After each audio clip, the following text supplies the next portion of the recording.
Hello friends welcome to my YouTube channel Progress Study point.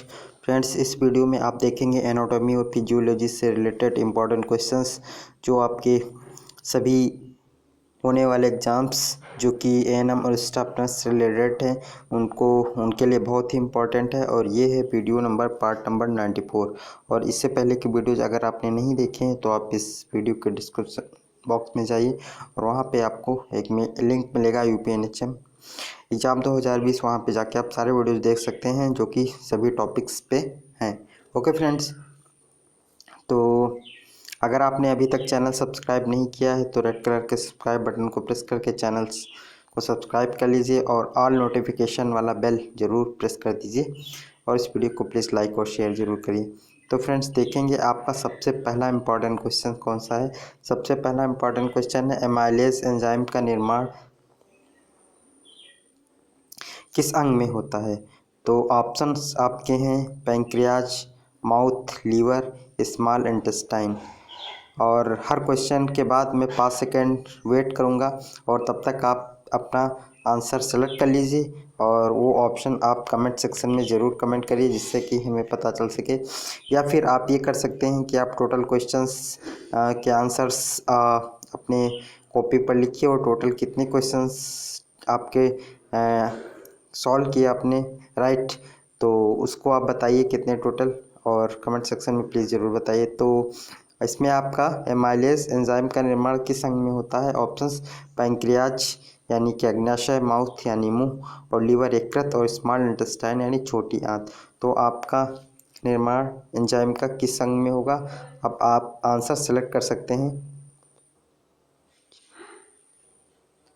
तो amylase enzyme का निर्माण होगा आपका पैंक्रियाज में हो। ओके, यानी कि ये ऑप्शन इज राइट। और हिंदी में से क्या कहेंगे, हिंदी में इसको कहेंगे अग्न्याशय। ओके, यानी एमाइलेज एंजाइम का निर्माण कहाँ पे होता है,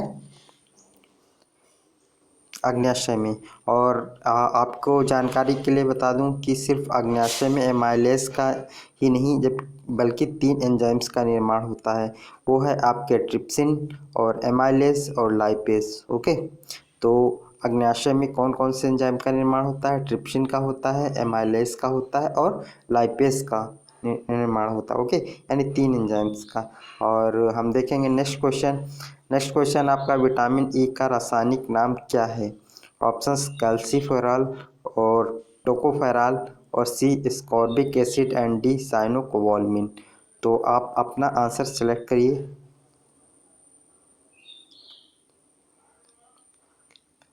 तो विटामिन ई का रासायनिक नाम है क्या आपका, टोकोफेरॉल, यानी कि बी ऑप्शन इज राइट। ठीक है, विटामिन ई का रासायनिक नाम क्या है, टोकोफेरॉल है। फ्रेंड्स, इंपॉर्टेंट क्वेश्चन है। इस टाइप के क्वेश्चंस आपके नर्सिंग एग्जाम्स में ज़रूर पूछे जाते हैं, इसलिए आप जितने भी विटामिन हैं सबके रासायनिक नाम जरूर याद कर लीजिए। और इससे रिलेटेड वीडियोस हमारे चैनल पे भी है, आप प्लेलिस्ट में जाके देख सकते हैं। ओके, तो अब हम देखेंगे नेक्स्ट क्वेश्चन कौन सा है।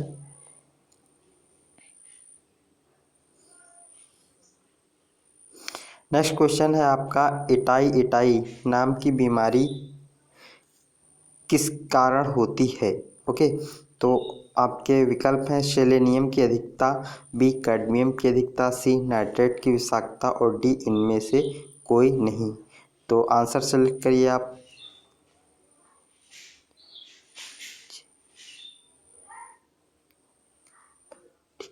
तो इटाई इटाई नाम की बीमारी किस कारण होती है, आपका ऑप्शंस राइट है कैडमियम की अधिकता से, यानी कि बी ऑप्शन इज राइट। ठीक है, यानी कैडमियम की अधिकता से क्या होता है, जब किसी माध्यम से दूषित जल से या किसी माध्यम से जब आपके शरीर में कैडमियम की मात्रा अधिक हो जाती है तो क्या होता है, इटाई इटाई नाम की बीमारी होती है। ओके फ्रेंड्स, ये भी इम्पोर्टेंट क्वेश्चन है।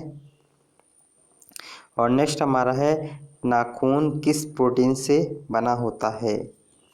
फ्रेंड्स, ये आपके जितने भी क्वेश्चन हैं बहुत ही इम्पॉर्टेंट हैं और आप इनको सीरियसली पूरा वीडियो लास्ट तक का देखिए। और ये क्वेश्चंस एक नहीं, बहुत सारे पेपर्स में, बहुत सारे एग्ज़ाम्स में पूछे जाते हैं और ये भी काफ़ी इम्पॉर्टेंट क्वेश्चन है। नाखून किस प्रोटीन से बना होता है, तो ऑप्शंस है केसिन, कैरोटीन और केराटिन, और डी इनमें से कोई नहीं।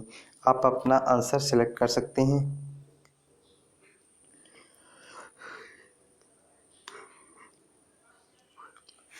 तो नाखून किस प्रोटीन से बना होता है? तो नाखून आपका केराटिन प्रोटीन से बना होता है, यानी कि सी, यानी आपका नाखून क्या होता है? केराटिन प्रोटीन से बना होता है। ओके। और केसीन प्रोटीन कहाँ पे पाया जाता है? केसीन प्रोटीन पाया जाता है आपका दूध में। ओके, दूध में केसीन प्रोटीन पाया जाता है, जिसकी वजह से क्या होता है? दूध का रंग क्या होता है? वाइट, सफ़ेद होता है। और नेक्स्ट क्वेश्चन है हमारा, कोबाल्ट 60 आमतौर पर विकिरण चिकित्सा में यानी रेडिएशन थेरेपी में प्रयुक्त होता है, क्योंकि ये कौन सी किरणें उत्सर्जित करता है? ओके, तो ऑप्शंस देखेंगे, अल्फ़ा, बीटा, गामा और इनमें से कोई नहीं। ठीक है, तो आंसर आप बता सकते हैं।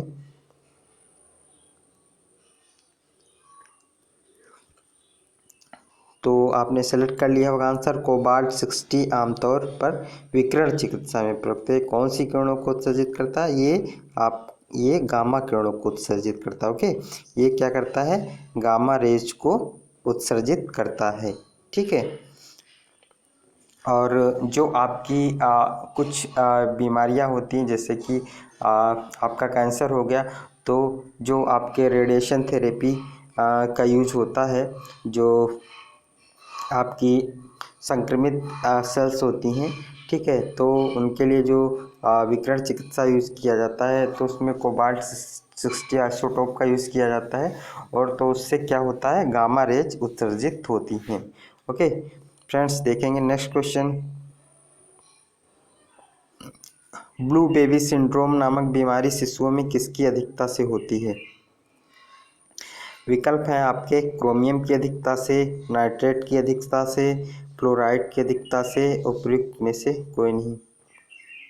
तो इसमें आप अपना आंसर सिलेक्ट कर सकते हैं।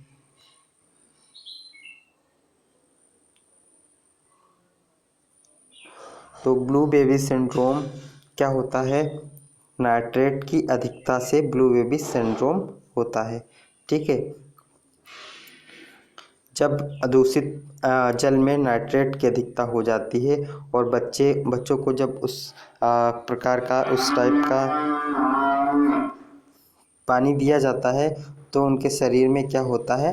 नाइट्रेट की अधिकता होती है, और जिसके कारण ब्लू बेबी सिंड्रोम हो सकता है। तो इसका क्या है? B option is right. Next हमारा है, बहुत अधिक ऊंचाई पर मनुष्य की लाल रुधिर कणिकाओं की संख्या क्या होता है? यानी कि रेड ब्लड जो आपकी सेल्स होती हैं, उनकी संख्या क्या होता है?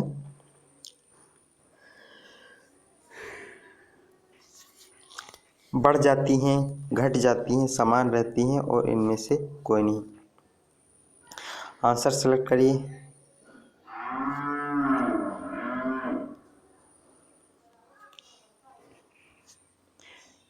तो इसमें आपकी मनुष्य की जो लाल रुधिर कणिकाएँ हैं, उनकी संख्या ऊंचाई पर क्या होती है? बढ़ जाती है। ओके, यानी कि ए ऑप्शन इज राइट। लाल रुधिर कोशिकाओं की संख्या, कणिकाओं की संख्या क्या होती है? ऊंचाई पर बढ़ जाती है। नेक्स्ट क्वेश्चन है आपका, अंगूर में कौन सा अम्ल पाया जाता है? ऑप्शन, सल्फ्यूरिक अम्ल, एसिटिक अम्ल, ऑक्सैलिक अम्ल, टार्टैरिक अम्ल। ऑप्शंस आपके राइट कौन सा होगा?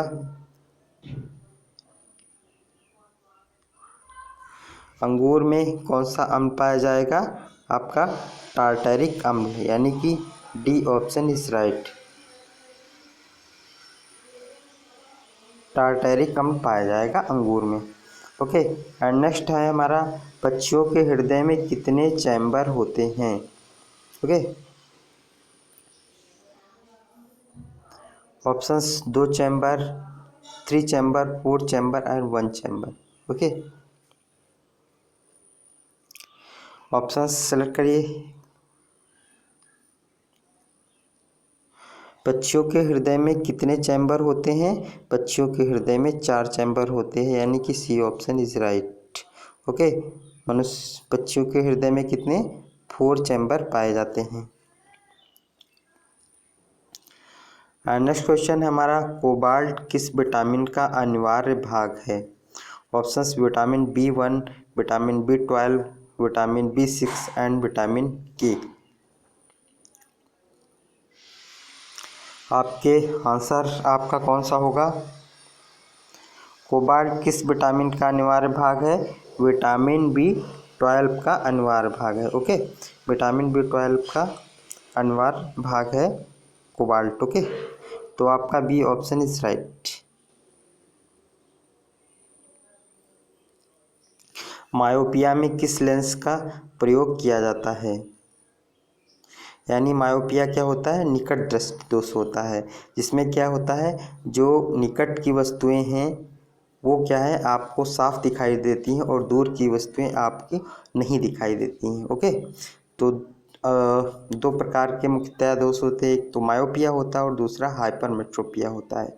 मायोपिया क्या होता है, निकट दृष्टि दोष होता है, और हाइपरमेट्रोपिया दूर दृष्टि दोष होता है। ओके, तो जो हाइपरमेट्रोपिया होता है यानी दूर दृष्टि दोष, उसमें दूर की वस्तुएं तो साफ दिखती हैं पर पास की वस्तुएं नहीं दिखती हैं। तो इसमें पूछा जा रहा है कौन से लेंस का उपयोग किया जाता है। ऑप्शन है concave lens, convex lens, bifocal lens and cylindrical lens. Okay,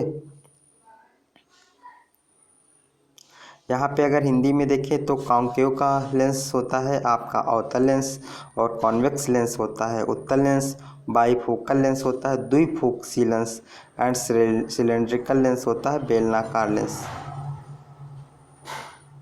okay, तो आप आंसर सेलेक्ट करिए, कौन सा लेंस मायोपिया में यूज होता है। तो मायोपिया में आपका लेंस यूज होता है कॉन्केव लेंस। ओके, यानी कि A option is right. Hindi में इसको हम कहेंगे, क्या कहेंगे, अवतल लेंस। ओके, मायोपिया में अवतल लेंस का उपयोग किया जाता है। मुस्कुराने में मुख की कितनी पेशियां काम करती हैं, यानी जब कोई व्यक्ति मुस्कुराता है तो उसके मुंह की कितनी मसल्स काम करती हैं। ओके, ऑप्शन है 10 पेशियां, 12 पेशियां, 20 पेशियां और 15 पेशियां। तो आंसर होगा इसका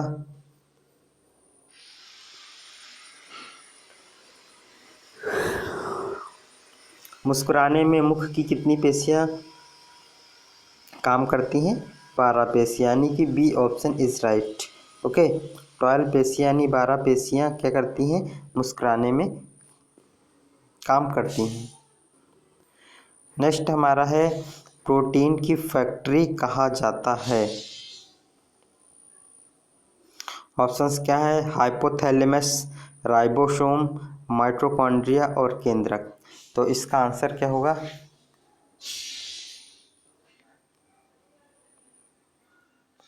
प्रोटीन की फैक्ट्री कहा जाता है राइबोसोम को, यानी कि B option is right, ribosome.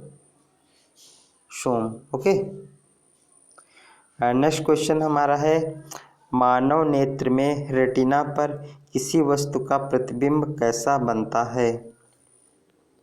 Options है सीधा और वास्तविक, उल्टा और वास्तविक, और सी आभासी और वास्तविक, और इनमें से कोई नहीं। ओके, तो मानव नेत्र में रेटिना पर किसी का प्रतिबिंब कैसा बनता है, आप अपना आंसर सेलेक्ट करिए।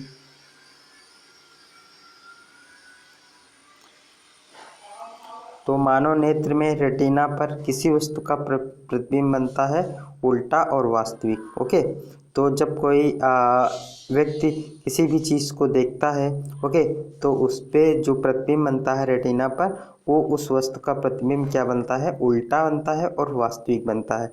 पर हमें सीधा कैसे दिखाई देता है, तो रेटिना पर जो प्रतिबिंब बनता है उसको जो हमारा मस्तिष्क है उसे क्या करता है, सीधा और वास्तविक देखता है। ओके, इसीलिए हमें चीज़ें क्या होती हैं, जो प्रतिबिंब उल्टा और वास्तविक बनता है वो हमें सीधा और वास्तविक दिखता है। ओके फ्रेंड्स, तो आपका बी ऑप्शन इज राइट।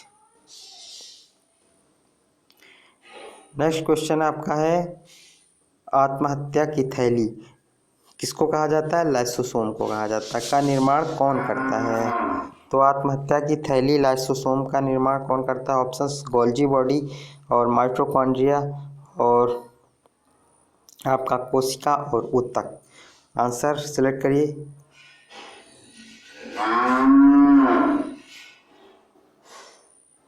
तो इसमें आपका आत्महत्या की थैली लाइसोसोम का निर्माण कौन करता है? ये करता है आपका गोल्जी बॉडी, यानी कि A option. Okay, Golgi body क्या करता है? गोल्जी बॉडी आपका लाइसोसोम का निर्माण करता है। ओके, यानी कि ए ऑप्शन इज राइट। ठीक है फ्रेंड्स, तो ये रहे आपके इम्पॉर्टेंट क्वेश्चंस, और ये सभी बहुत ही इम्पॉर्टेंट क्वेश्चंस हैं और आपके होने वाले एग्ज़ाम के लिए मोस्ट इम्पॉर्टेंट है। फ्रेंड्स, जितने भी क्वेश्चंस मैं लाता हूँ वो बहुत ही इम्पॉर्टेंट क्वेश्चंस होते हैं आपके होने वाले एग्ज़ाम के लिए। तो फ्रेंड्स, आप अगर आपने चैनल सब्सक्राइब नहीं किया तो आप चैनल को प्लीज़ सब्सक्राइब करिए और ऑल नोटिफिकेशन बेल को ऑन करिए, एंड इस वीडियो को प्लीज़ लाइक और शेयर करिए। आपके लाइक करने से हमें एक मोटिवेशन मिलता है और अच्छी वीडियोस बनाने का।